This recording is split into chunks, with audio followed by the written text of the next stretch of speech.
Hi friends, నేను మీ రంగా ప్రసన్న కుమారిని. అందరు ఎలా ఉన్నారు? బాగున్నారా? మేమైతే చాలా బాగున్నామండి. ఈరోజు అయితే చపాతీలో అంటే కాంబినేషన్గా కర్రీ అయితే చేశాను. ఆలు కర్రీ ఎలా చేశానో చూసేయండి. చపాతీలోకి అయితే చాలా అంటే చాలా బాగుందండి. మీరు ఒకసారి ట్రై చేయండి. ట్రై చేసి ఎలా వచ్చిందో కామెంట్ చేయండి. కొత్తగా మన ఛానల్ చూసేవాళ్ళు సబ్స్క్రైబ్ చేసుకోండి, లైక్ చేయండి, షేర్ చేయండి. కర్రీ మాత్రం నెక్స్ట్ లెవెల్ అనే చెప్పాలి. ఇక్కడైతే అంతా అయిపోయింది చూడండి.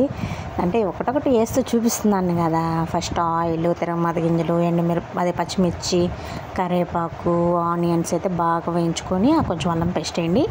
తర్వాత అయితే టమాటాలు అయితే యాడ్ చేయండి. అంతే కదా, ఏముంది, బాగా కుదిరింది. మీరు ఒకసారి ట్రై చేసి మీ ఫీడ్బ్యాక్ని ఖచ్చితంగా కామెంట్ చేయండి. కూడా వేసేసాను అనమాట అల్లం పేస్ట్. చూడండి, ఇంకా ఆనియన్స్ అయితే వేసేస్తున్నాను. ఆనియన్స్ బాగా మగ్గిపోయాయి కదా, ఇక్కడ టమాటాస్ అయితే యాడ్ చేసేసాను. చపాతీ కాంబినేషన్గా అయితే సరిగ్గా ఉందన్నమాట. ఇక్కడ టమాటాలు యాడ్ చేశాను కదా, అవైతే బాగా మగ్గిపోయాయి అనమాట.